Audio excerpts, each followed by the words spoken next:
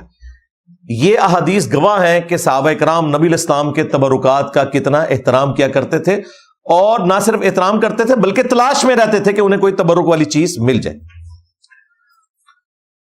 10ویں حدیث صحیح بخاری میں, نبی صلی اللہ علیہ وآلہ وسلم کو ایک عورت نے اپنے ہاتھوں سے چادر بنا کے گفٹ کی, بڑی اچھی چادر, اور صحابہ کرام کہتے ہیں کہ نبی علیہ السلام کو اس چادر کی اس وقت ضرورت بھی تھی.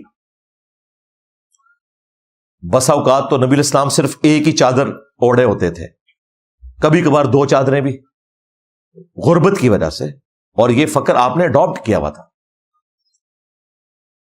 تو نبی علیہ السلام کو جیسے ہی اس نے چادر گفٹ کی نا, تو آپ علیہ السلام اندر تشریف لے گئے اور آپ نے اس چادر کو تہمت بنایا, اور جو آلریڈی آپ نے چادر پہنی تھی وہ اوپر لے لی اور باہر تشریف لائے. جیسے ہی باہر آئے تو وہاں ایک صحابی بیٹھے تھے, ان کا یا رسول اللہ یہ چادر کتنی خوبصورت ہے جو آپ نے تہمت پہنی ہوئی ہے, اگر آپ یہ مجھے گفٹ کر دیں. اچھا, کوئی لحاظ نہیں کیا کہ یہ ابھی تو حضور کو ملی ہے اور حضور کو ضرورت بھی تھی. نبی علیہ السلام فوراً اٹھے, اندر تشریف لے گئے, اور پیچھے اب صحابہ کرام اس کی کلاس لے رہے ہیں کہ یہ تو نے کیا حرکت کی ہے, نبی علیہ السلام کو ضرورت بھی تھی تو, اور تجھے یہ بھی پتا ہے کہ اللہ کے نبی علیہ السلام کسی کو نہ نہیں کرتے جب ان سے کوئی چیز مانگ لی جاتی تھی. تو اس نے کہا یہ میں نے اپنے کفن کے لیے مانگی ہے. اور صحابہ کرام کہتے ہیں کہ جب وہ فوت ہوا اسے اسی چادر میں دفنایا گیا, اللہ نے اس کی دعا پوری بھی کر لی. نبی علیہ السلام باہر تشریف لائے, آپ نے وہ چادر فولڈ کر کے اس کے حوالے کی, اور وہ اس نے پھر سنبھال کے رکھی یہاں تک کہ اس کا وہ کفن بنا. الحمدللہ. 11ویں حدیث صحیح بخاری اور صحیح مسلم دونوں میں موجود ہے. ام سلیم, وہی انس ابن مالک کی جو والدہ تھی, ظاہر ہے وہ نبی الاسلام کے گھر فریکوینٹلی آتی تھی, اپنا بیٹا انہوں نے وقف کیا ہوا تھا آپ کی خدمت میں. تو وہ ایک دن آئیں تو انہوں نے دیکھا کہ نبی الاسلام جو ہے وہ آرام فرما رہے ہیں, اور وہ راوی کہتے ہیں کہ جب نبی الاسلام سویا کرتے تھے تو آپ کو کثرت سے پسینہ آیا کرتا تھا. تو ام سلیم نے ایک بڑا برتن لیا اور انہوں نے نبی الاسلام کا پسینہ مبارک اس میں جمع کرنا شروع کر دیا.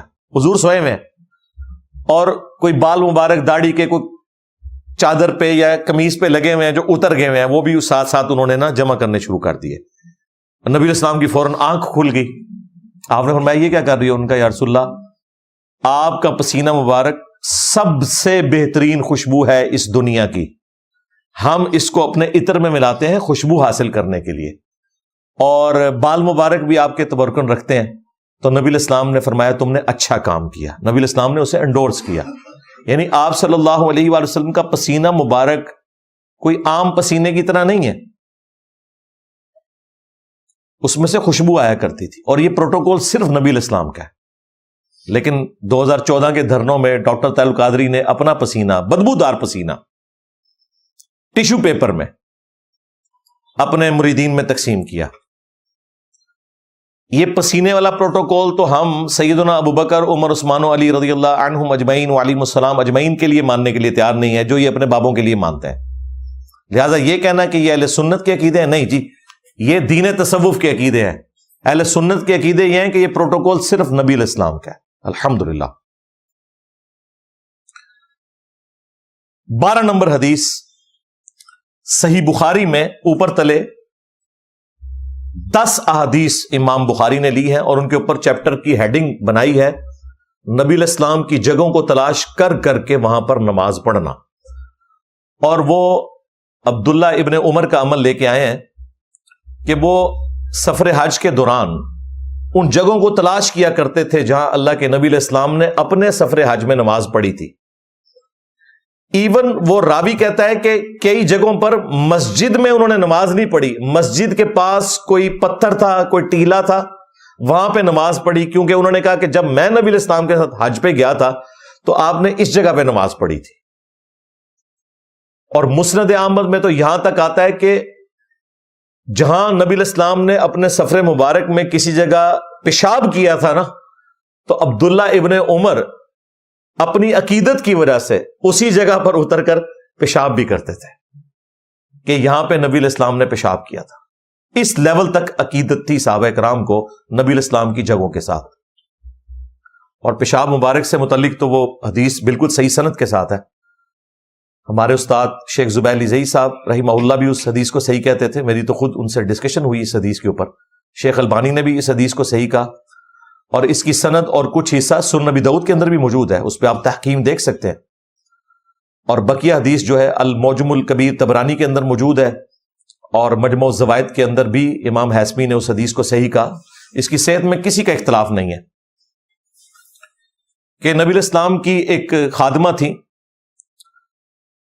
وہ آپ صلی اللہ علیہ وآلہ وسلم کی خدمت پہ مامور تھی. ایک دن نبی الاسلام نے ان سے پوچھا کہ وہ میری چارپائی کے نیچے ایک لکڑی کا پیالہ جو تھا وہ کدھر گیا. ابو داؤد میں اتنی حدیث ہے کہ نبی الاسلام کی چارپائی کے نیچے ایک بڑا لکڑی کا پیالہ ہوتا تھا, جو سردیوں میں نبی الاسلام اس میں پیشاب کیا کرتے تھے. ظاہر سردیوں میں اٹھ کے باہر جانا ایک تردد والا کام ہے, تو آپ اس پیالے میں پیشاب کر لیا کرتے تھے تاکہ باہر نہ جانا پڑے. اب اس خادمہ کو نہیں پتا تھا, وہ نئی نئی آئی تھی. نبی الاسلام نے کہا کہ یہ پیالہ تھا. انہوں نے کہا یا رسول اللہ میں نے تو وہ پی لیا. اچھا مجھے آپ ذرا ایمانداری سے بتائیں, پیشاب کی اتنی بدبو ہوتی ہے کہ تھوڑا سا پیشاب بھی اگر کسی جگہ پہ ہو نا تو اس کا تعفن بتا دیتا ہے. اب لکڑی کا پیالہ جس میں نبی الاسلام کا پیشاب تھا وہ اس صحابیہ نے پی لیا اور اسے نہیں پتا چلا, ورنہ اگر اسے پتا ہوتا نا پیشاب ہے اس نے نہیں پینا تھا, جان بوجھ کے نہیں پیا. یہ ذہن میں رکھیے گا. یہ جو خادم رضوی صاحب اور یہ باقی لوگ جو بنا کے چیزیں پیش کرتے ہیں نا نبی الاسلام کے اس طریقے سے پیشاب مبارک کے بارے میں, وہ بالکل ایگزیجریشن ہے, وہ دوسری ایکسٹریم ہے, اس کو نہیں ہم مانتے. یہاں ان کو نہیں پتا چلا, پی لیا. تو نبی الاسلام نے فرمایا تم نے اپنے اور جہنم کی آگ کے درمیان ایک مضبوط آڑ قائم کر لی ہے, کیونکہ تمہارے پیٹ میں میرا پیشاب چلا گیا. لیکن آپ نے کبھی اپنا پیشاب مبارک کسی کو پینے کے لیے نہیں دیا. یہ جو ایتھیسٹ مذاق اڑاتے ہیں نا کہ یہ دیکھو یہ تو یہ کرتے ہیں, یہ ایک واقعہ تھا, ایک فضیلت اس صحابیہ کو ملنی تھی, مل گئی. اور نبی الاسلام کا پیشاب مبارک اس طرح نہیں تھا جس طرح باقی لوگوں کے. آپ علیہ السلام کی تو شخصیت بڑی غیر معمولی تھی, یہ ذہن میں رکھیے گا. بخاری اور مسلم دونوں میں حدیث ہے, نبی صلی اللہ علیہ وآلہ وسلم اپنی پیٹھ کے پیچھے بھی دیکھ لیتے تھے. ہمیں تو بڑی مشکل سے 180 ڈگری کا ویژن نظر آتا ہے. آپ علیہ السلام کی یہاں پہ آنکھ نہیں تھی لیکن آپ کو پیچھے بھی نظر آتا تھا, یعنی جب آپ سامنے دیکھ رہے ہوتے تھے نا آپ پیچھے بھی دیکھ رہے ہوتے تھے. یہ اللہ تعالیٰ نے پرماننٹ معجزہ آپ کے ساتھ اٹیچ کیا ہوا تھا.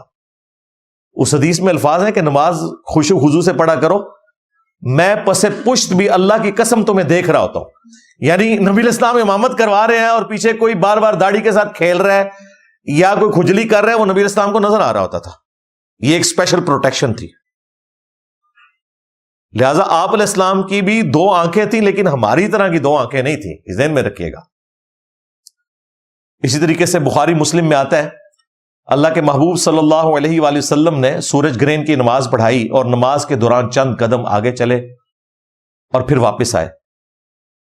سلام پھیرنے کے بعد صحابہ کرام نے پوچھا یا رسول اللہ ہم نے آج آپ کو وہ عمل کرتے ہوئے دیکھا ہے جو آج سے پہلے نماز میں ایسا عمل کرتے ہوئے نہیں دیکھا. تو آپ نے فرمایا کہ اللہ تعالیٰ نے مجھے نماز کی حالت میں جنت دکھا دی, اور جنت کوئی 2nd فلور کے اوپر نہیں ہے, 7 آسمانوں کے اوپر.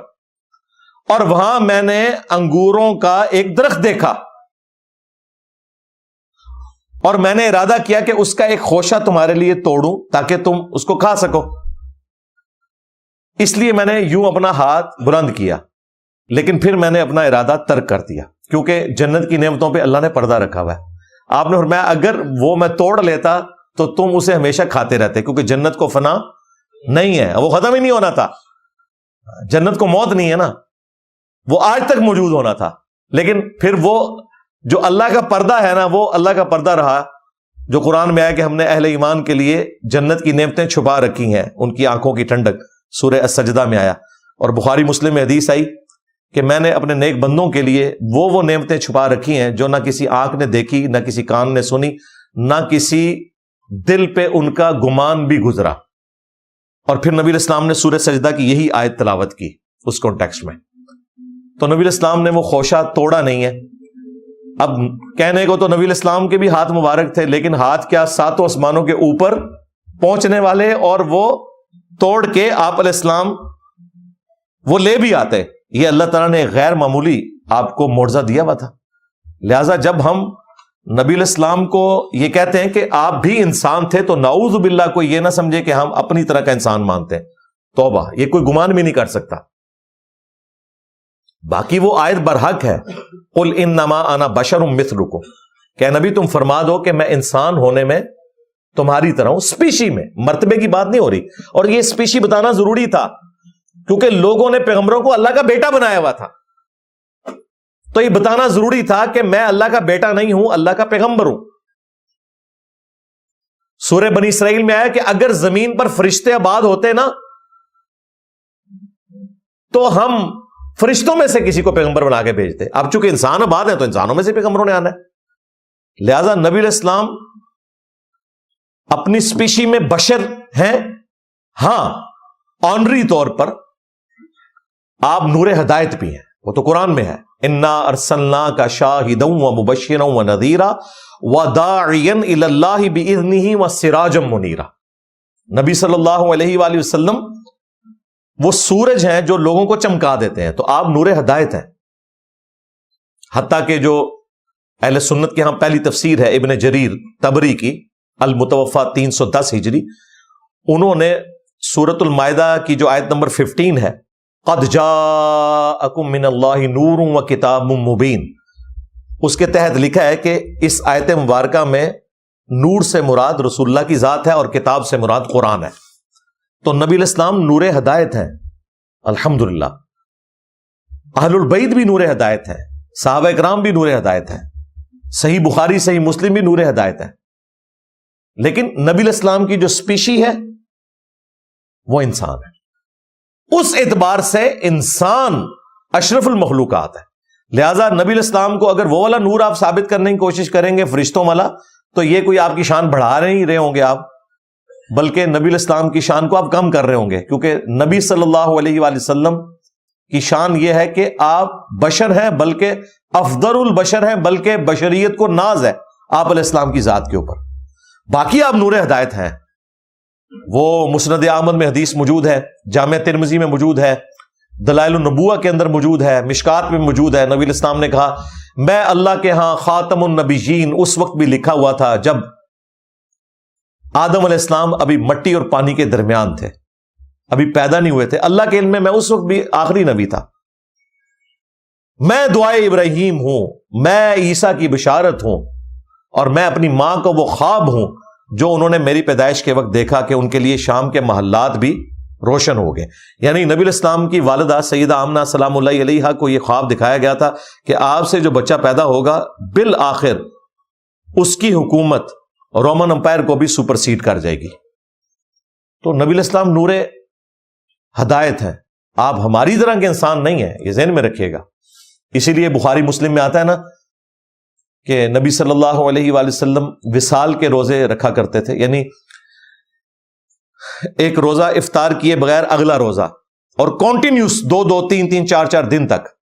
صحابہ کرام نے بھی اس سنت پہ عمل کرنے کی کوشش کی حضور سے پوچھے بغیر. ان کے لیے اتنا ہی کافی تھا کہ اللہ کے نبی کر رہے ہیں، لیکن وہ نبھا نہیں سکے، بے ہوش ہو گئے. تو نبی علیہ السلام ناراض ہوئے. آپ نے فرمایا ایکم مثلی، تم میں سے کون ہے جو میری مثل ہو؟ کسی نے نہیں پڑھا قل انما انا بشر مثلکم. اس کا یہ مطلب ہے ہی نہیں ہے جو بعض وہابی ٹائپ لوگوں نے لیا. میں سب کی بات نہیں کرتا، بعض ایگزیجریٹ کر گئے. آپ نے فرمایا کہ میں رات اپنے رب کے پاس گزارتا ہوں، میرا رب رات کو مجھے کھلاتا بھی ہے اور پلاتا بھی ہے. تم میں سے کون میری مثل ہو سکتا ہے؟ لہذا تم نے اس طرح کے وصال کے روزے نہیں رکھنے. تو آپ اندازہ کریں نبی علیہ السلام کے تو معجزات، آپ علیہ السلام کی پرسنالٹی کی جو ایکسٹراڈنری خوبیاں انبلیویبل ہے.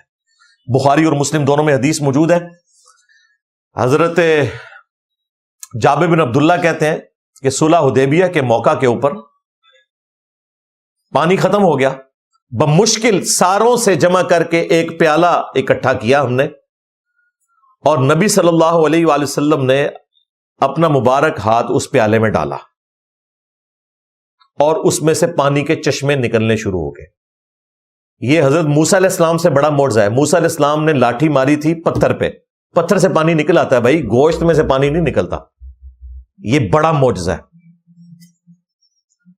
تو وہ تابعین پوچھتے ہیں کہ جابر بن عبداللہ آپ کتنے لوگ تھے جنہوں نے ایک پیالے سے جس میں سے چشمے رواں تھے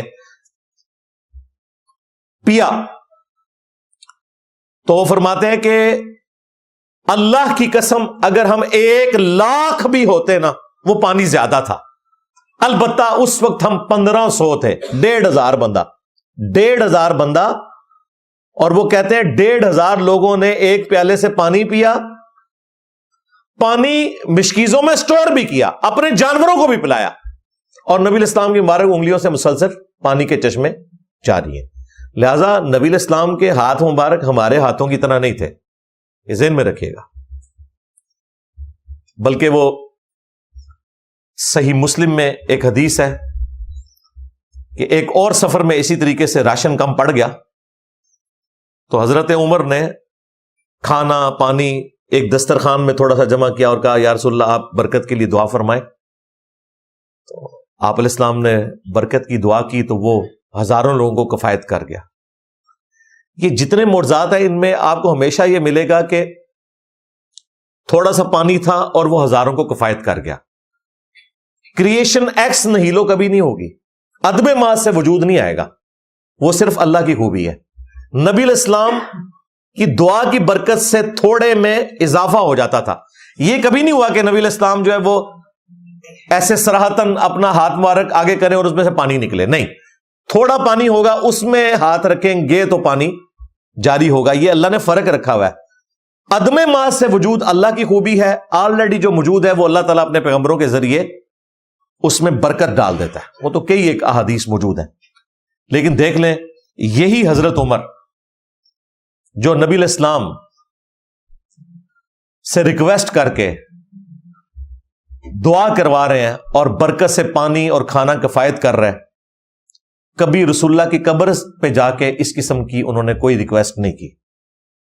اس کے الٹ ملتا ہے صحیح بخاری میں 1010 نمبر حدیث 1010. حضرت عمر فاروق رضی اللہ تعالیٰ عنہ کے دور میں جب کبھی بھی قحط پڑتا تو انس بن مالک کہتے ہیں کہ وہ نبی الاسلام کے چچا عباس بن عبد المطلب کو لے کر اللہ کی بارگاہ میں حاضر ہوتے نماز استسقاء پڑھنے کے بعد, اور پھر دعا کرتے اللہم انا کنا نتوسل الیک بنبینا, اے اللہ پہلے ہم تیرے نبی کے وسیلے سے تیری طرف متوجہ ہوتے تھے اور تو ان کی دعا کی برکت سے بارش نازل فرماتا تھا, اب ہم تیرے نبی کے چچا کو لے کے آئے, ان کی دعا کی برکت سے بارش نازل فرما, تو بارش ہو جاتی. کیا حضرت عمر رسول اللہ کی وفات کے بعد نبی صلی اللہ علیہ وآلہ وسلم کی اللہ کے حضور بزرگی کے قائل نہیں تھے؟ ہمارے نزدیک تو وفات کے بعد نبی الاسلام کا مقام اور بڑھ گیا. وَلَلْآخِرَةُ خَيْرٌ لَكَ مِنَ الْأُولَى, اے نبی تمہارا ہر آنے والا لمحہ گزرے ہوئے سے بہتر ہے. آج کی ڈیٹ میں جو نبی الاسلام کی حیات النبی والی زندگی ہے قبر مبارک میں, برزخی آخرت کی زندگی, وہ اس زندگی سے افضل ہے جو آپ دنیا میں گزار کے گئے ہیں, اور قیامت کے دن کی زندگی اس زندگی سے افضل ہوگی, اور جنت کی زندگی قیامت کے دن کی زندگی سے افضل ہوگی. آپ کے تو مراتب دن بدن بڑھتے جا رہے ہیں. آپ صلی اللہ علیہ وآلہ وسلم کے مرتبے کو اللہ تعالیٰ نے دن بدن عروج ہی دیا ہے, لیکن صحابہ کرام کو پتا تھا کہ اب ہماری نبی علیہ السلام کے ساتھ اس طرح کی کمیونیکیشن نہیں ہو سکتی, آپ اللہ کی جنتوں میں.